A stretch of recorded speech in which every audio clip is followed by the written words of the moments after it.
We interrupt your normally scheduled dance party rave in order to bring you the Dum, dum, Anime dum, Dudes dum, dum, dum, podcast. dum, Hello, dum, everyone, and welcome to this exciting new episode where I am currently dancing. My name is Bjorvio, and joining me in this dance party rave shenanigans slash with the most incredible dance moves that you've ever seen that are defying the mere laws of physics themselves, we have. The anime dad. And I haven't busted out these dance moves since my wedding day. And, my dance moves are described in two words.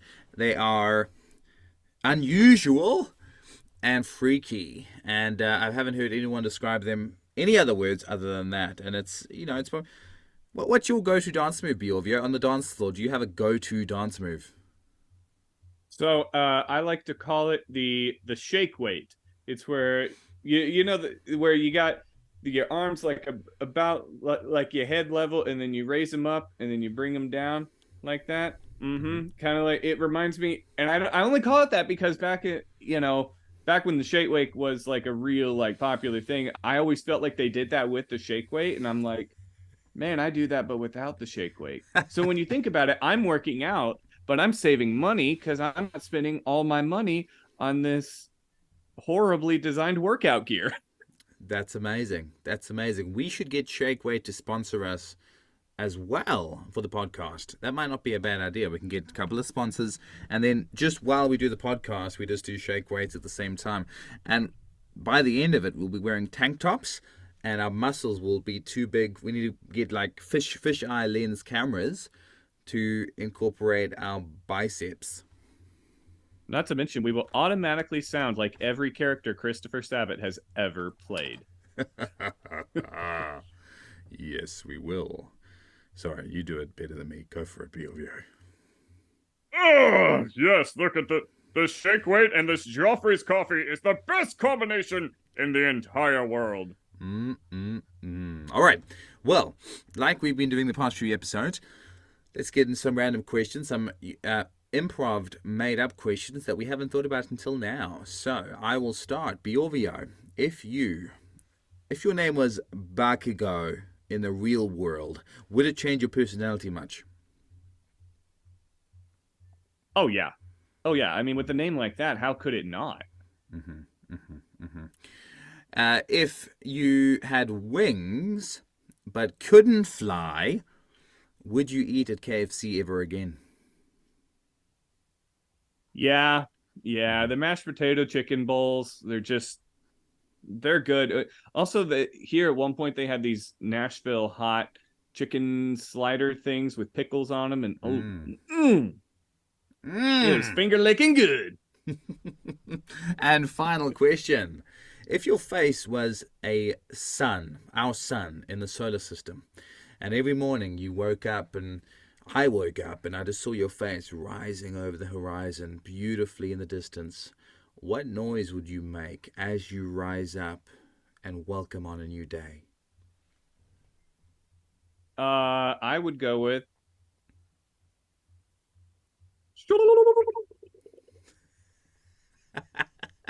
That would that would make me smile, and hopefully it'll wake up the rest of the world at the same time. That's real special. What are your questions for me today, Biorvio? okay. So pretend that you are taking off Darth Vader's helmet, Mm. but you don't find Darth Vader under there. What do you find under the helmet? Oh my goodness. Have you seen Men in Black when the guy gets his head shot off and a little head comes back up? Yes. That's the first thing I pictured. A little head going, and in the same voice that you were doing with the sun. And that's the first thing I pictured. So that's what I see. And he's got a beautiful mustache like me. All right, I dig that. I dig that. So, next one. If you were a dark lord of evil that wanted to, that had lots of power, what would your end goal be? Well, I am a Dark Lord of Evil. Correct. I'll correct you there. But my end goal, it wouldn't be taking over the world. It wouldn't be kidnapping a princess. All it would be is love, like Bowser. But it wouldn't be a good kind of love. It'd be a bad kind of obsessive love. There'd be one person in the world, and I would aim to love that person with my soul, and make her day really, really tough, as well. Like I'll be a creepy stalker, Dark Lord. Have you watched the Netflix series You? Yes. Oh yeah. That'll be me, but I'll have horns. Okay. Perfect. Final question. You are part of Luffy's crew. What is your role on the ship? I am the motivator. I literally high five people, and I've had a devil fruit that gives me the power to motivate people with one high five. So every time I high five them, their strength increases by 10%. So I stood in the corner with my hand up, and they fight, fight, fight. Then you come high five me. They go back and fight, fight, fight. So that's my role as a motivator or a high five fanatic. I'm not sure it'll be entertaining for a viewer, but it'll definitely make me smile because every time you get high fived, you do get uplifted slightly, don't you? Give me a high five right now. Ah! Yeah. Do you feel good? My arms feel significantly lighter, and my blood pressure went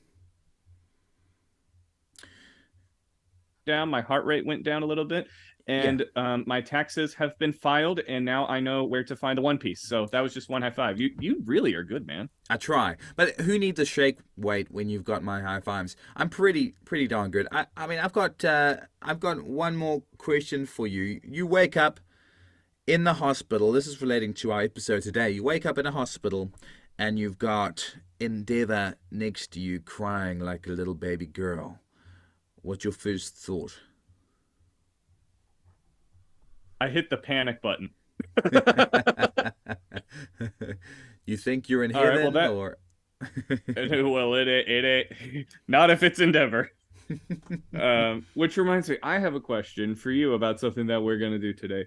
You wake up and you're in a hospital bed. Mm-hmm. Actually, you're unconscious in a hospital bed, and you are surrounded by seven other versions of you, and they all want to talk to you. How does this conversation go? Mm. Mm, mm, mm, mm, mm. Seven other versions of me. All right. Well, I think it'll go. It'll mostly be about food, um, and everyone will talk about a different version of a different dish, or either food, or it'll talk about poultry or chickens, and we'll just have a conversation about chickens and our favorite types of chickens, and our favorite, you know, yeah, I think that would be the conversation. What would your conversation be with seven different versions of yourselves? Would it be like the seven dwarfs, where they'll be like grumpy, frumpy, sleepy, happy, whatever? Knowing me, probably, but here's why I would be so excited for this, because that means two things would happen. Number one, I would write the greatest Dungeons and Dragons adventure in the history of mankind, and it would just be incredible. Just be able to bounce ideas off of different variants of myself would be. I need that all the time. And Mm. number two, I would also have a Dungeons and Dragons session where one of me is the dungeon master and six of me are players, and it would just be flat out chaos because I never get to play, but there's as a player all that often, and so it'd be really cool to have me as a dungeon master, but also have me as a player, but it's a variant of me. Like, I just see this causing absolute chaos, and I'm 100% here for it. Would anything else of any value get done? No, not at all. But does anything else need to get done? No, we just wrote the best campaign of Dungeons and Dragons in the world. Like, I mean, come on, what else do you need? Well, as long as there's a camera there, or I'm there on Zoom or in person somehow, just to watch and see the chaos and wonderful beauty unfold. Um, my dogs are agreeing. I would be very, very happy. Actually, that would be. I can actually foresee a TikTok. You need to make a TikTok with you and then different characters. I've seen it on TikTok before, but like you wearing a hat, or you wearing a bra, or you wearing, underpants, and then different characters around a table, and it's like going, oh, that'll be that needs to be a TikTok for the next week. I I totally need to do that. And yes, you're right. I do need to have. I think all of my characters will probably wear underpants just to make that clear. But Yeah. hey, Yep. yeah, yeah. But Not a the bad rest idea. of it, I'm totally here for. I think I can make that work. I Okay. know I can make that work. Just underpants, you mean? Just underpants? Yes. Great. Great. Captain Underpants to the rescue. And yeah, today we're talking about um, an incredible battle happened last week. A battle for the ages, a battle that shook the very core of the universe and almost killed the entire planet physically, but definitely killed the entire planet emotionally. And everyone now is in a hospital. Now, if you were a doctor at the hospital, what would be a helpful quirk for you to have?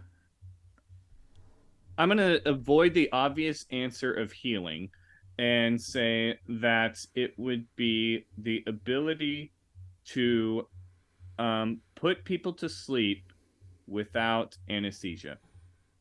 That's a good one. And let's say you have to put them to sleep by like dancing and singing a song. What would that song go like, Bjorvio?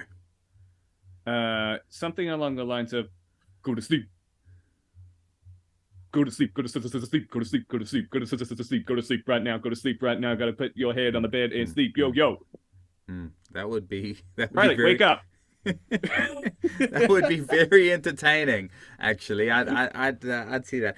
My quirk would be the ability to put my hand out and an apple comes out, because an apple a day keeps the doctor away, and that'll be my opening line. Keep people calm, make them happy. Or the ability for scalpels to come out of my fingernails so I can be the best surgeon of all time. The only problem is if I'm talking to children and it comes out at random times, they're going to freak out and probably have a heart attack and die anyway. But that hospital would be a blimmin' good hospital that had all those people, and probably be the best hospital in Japan with all those quirks going around. Um, Right? yeah, it would have to be. We've got All Might sitting next to his boy, his Wonder Boy, his Wonderkin, and definitely very worried and proud of how he acted. But just wanting him to wake up. How long had Deku been in a coma? Had it been 2 weeks? I don't know if because I was trying to think of that too because Bakugo woke up and they said it'd been a few days, but Deku's still out, Mm, and I don't know how much longer Deku was out. It's not. I don't feel like it's really all that clear. I don't remember if we even see a scene of him like actually waking up. no, but one of my favorite lines, and I'd pay you to say it because you're basically Clifford Clapperton, or whoever the Bakugo voice actor is. But the line is, "Where's Deku? If he dies, I'll kill him," or something like that. And we just laughed. That was very hilarious, bringing it down to some funny. Give it to me, Bjorvio. Deku, that nerd. If he dies, I'll kill him. Perfect. My daughters and I just laughed at that, and it brought back some funny to a really horrible situation. Leave it to Bakugo to be the sense of humor in a dire situation like that. And he was severely injured as well, but the first thing he thought about was his best friend, Deku. Did he say Deku or did he say. I was going He to say said Deku. Kakarot. I said Deku. Accurate. Did he No, say he called him the Kakarot? Full Metal Alchemist. Ah, I thought it was Luffy. Um, yeah, and then we go into Deku's wonderful mind, and he's still not able to speak initially. And we Yeah, see some of the vestiges around him. And that's quite terrifying. Have you ever had one of those dreams where you can't speak or you can't move, That's very scary. It's a scary dream to have. But luckily, he's got some friends there. Who are there with him, Bjorvio? So he has obviously One for All, the original user of One for All. Um I want to say the Black Whip's original username was Banjo, uh, who passed it on to Nana Shimura, who passed it on to All Might, who's just a vestige and can really can't do much, but he understands what's going on and everything. Mm-hmm. We really don't get to interact with two of them all that much. And then there's the other guy that had the quirk for the second longest next to Toshinori Yagi, which I think was like 40 years. Uh, um, which then we finally get his cause of death revealed, which was old age. And I'm not going to lie, that completely caught me off guard. Mm. Mm. Yeah, me too. Me too. And them finding out really why Deku being quirkless was such an important part of the process, Mm-hmm. um, and the fact that he, uh, yeah, it was just a really interesting conversation that really allowed us to see what One for All is, and also it allowed us to see that One for All isn't all positives. There's also negatives that come along with it. With great power comes great responsibility, is what Superman said. So or Darth Vader or something. But what? and then who's this guy? Is that All Might? Yeah, that's All Might's vestige. Since he's not fully dead, or I guess not fully. He's not even anywhere close to dead. He's still alive. I don't know why I said that. Um, um, that's the best he can do in One for All. Mm, mm-hmm, mm-hmm. And then we've got All Might's successor, or not successor, All Might's master there as well. So it felt like, a lot of stars. Deku would have been starstruck, and he obviously knew who these people were to a degree as well, because he's seen them in previous interactions. Now, if you could be one of those people right now, or in that moment, you could transfer your thought process to one of those people and they're alive in real life, who would it be? Uh, um, All Might. That's a good one. That's a Yeah, good if it, well, I think that's the obvious answer. So let's find another one because All Might's too good. I really like the a Black Whip's original user of Banjo, one. but I also kind of want to do One for All just so he can have a normal life and not have to worry about being under the shadow of All for One and the quirks and all that. Like Homeboy did not have that good of a life, so I'm kind of like part of me kind of wants him just so he can be at peace. That's very sweet of you. That's why I love you, Bjorvio. You've got a sweetheart. You initially said All Might, which is a great answer as well. Um, but then you change it to that's very special. Yeah, his brother's been terrible. He's actually a good guy. He's got a good heart. That'd be a good plan. Uh, okay. Well, what happens near the end of the conversation again? So we get Nana Shimura basically asking Deku if he can kill Shiggy, Mm, her grandson. mhm, And I'm not going to lie, when I first heard that, I was caught off guard. That's a tough mm. thing to do because did you think Deku even had the capacity to kill Tomura? No, I didn't think Deku would have the capacity to kill anyone. To be honest, I feel like he's. I think if he did kill someone, it would really severely impact his mental capacity, and Mm-hmm. he'd struggle with it. He'd not be able to sleep. He'd again be, we're gonna see dark Deku to a degree, but he'd be darker than dark. Um, All Yeah. Might has the ability to do that, but not Deku. Sometimes I tend to play them, but Yeah, no, you're right. It's terrifying, and I think the reason Deku had such a struggle with it is because he saw some vulnerability in Shiggy, and he saw the fact that he was being controlled like a puppet. He wants to save him rather than kill him, and that's what he saw in that in the interaction with Shiggy at the time. yeah, and I kind of relate to Deku with in that where life is precious, and Mm, the so when she asks, "Are you? Can you do it?" and Deku goes through this thing about it's like I saw the vulnerability in him, but also he says, "One for all is meant to bring hope. That is the purpose of it. All Might did that. All the previous users have done that, and I think that you know, what Deku said is true. One for All was brought out of a place of hatred, but the users have brought hope in each their own way. But then when you get to some of the later users, like All Might, Deku, and Nanashimura, they're standing on the shoulders of those that made One for All greater. One dude spent 40 years training to make it better so that it could be used to take down All for One and bring hope. And I think that is an absolutely beautiful sentiment mm, that, this quirk that's been passed on from user to user that knew, you know, through no other means than hope. And we need to make this world better. Like that is powerful right mm-hmm, there. mm-hmm.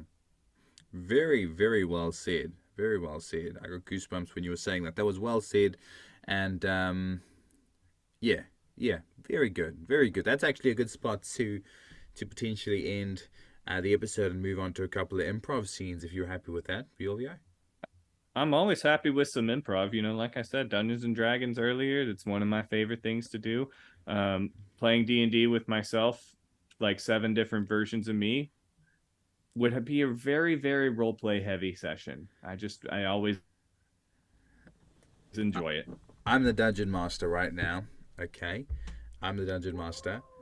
Oh, my doggies. I'm the dungeon Wow, it's master. like I'm really there.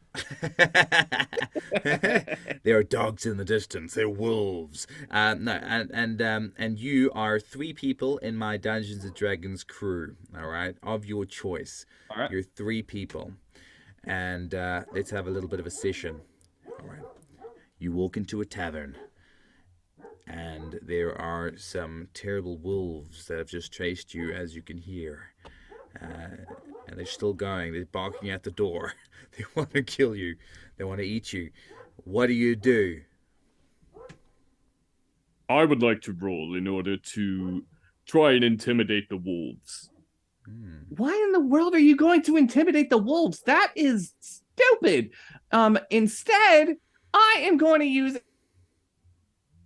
a magic spell to try and teleport the wolves outside using oh shoot, what is it? I'm gonna try and use Dimension Door on them. I know Dimension Door typically doesn't allow you to teleport other things, but can I do like a rule of cool roll? You can. Okay. I get a 15 with my charisma mod. Right. Good job. You teleported them away. All right. So we've got Jackhammer, Princess Smile, and then the final person is the Snail King.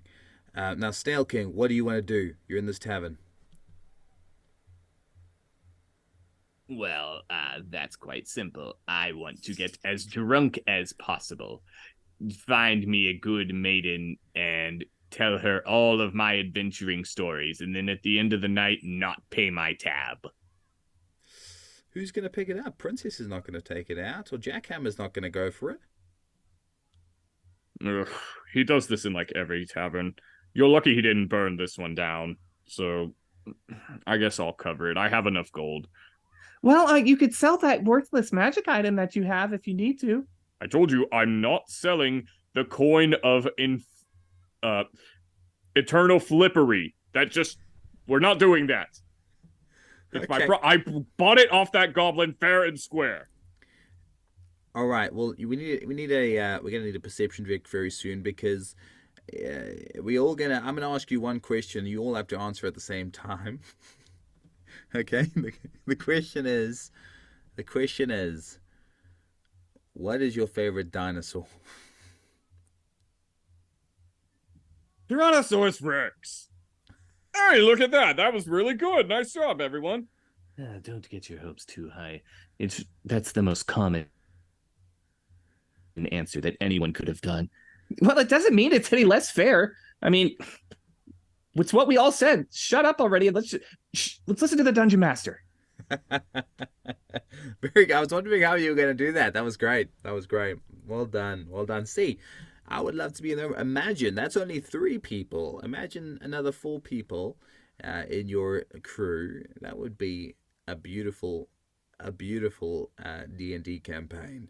And I think we need to record that, chuck it out there to the world so the world can enjoy what Bjorvio has to Love offer. that. Now I'm going to flip the tables on you. Mm. You're in a D&D campaign of 1 that I'm making up in the spot, and we got it. We're going to call it the 3-minute dungeon. Got it. All right. So you are standing out in the rain, and it is pouring, absolutely pouring down, and below you is the corpse of a goblin. You look in your hands, and while you don't have a weapon, the only thing you have is bagpipes and a shoe that is probably about 8 sizes too big for you, and approximately the size of the goblin because you're very, very tall. What do you do? I've got bagpipes. All right, the first thing I do is I check the goblin for any gold or weaponry. What do I find? You find that he has some gummy underwear, but that's pretty much about it. I take the gummy underwear off, put it in my backpack, and notice something strange. Give me a Constitution saving throw. All right, it's 11. Okay, you have been poisoned by the underwear. So everything that you do now, you have to roll twice and take the lower roll. No. Okay. All right. Well, I pick up the goblin and go towards his goblin home that's nearby because I want to. He's got kids. He might have kids. I need to make sure the family's looked after and knows that the dad died. Okay, so you open the door, and stepping out is a gigantic black bear that, when it looks down, it says, "Honey, what happened to you?" I say to the black bear, I cast the spell of talk with animals or whatever, and then I say to the black bear, "I'm so sorry. There was a guy that came and killed your husband, and do you have any pills that can help me? Because underpants poisoned me. I try to help him out by taking his underpants off because it was constricting him and constricting his movement and his blood, but it poisoned me. Do you have anything that can help me out?" How dare you cast a spell on me that makes you think you can talk to animals? Do you think I don't speak common tongue, human? Roll for initiative. 7. You're so good. You're so good. We need to do another one shot. That's great. That's really, really good. All right. Well, take us home, Bjorvio, with your sweet bagpipe voice. Bagpipes. Sweet, beautiful William Wallace voice. With the bear's voice from that dungeon campaign, if you can. Okay. Thank you all for tuning in to the Anime Dudes podcast. We hope that you enjoyed this wonderful episode. Please come back to see all of the glorious content of Dark Deku. And remember to wear normal underpants so you don't get poisoned. And of course, roar! Plus Ultra!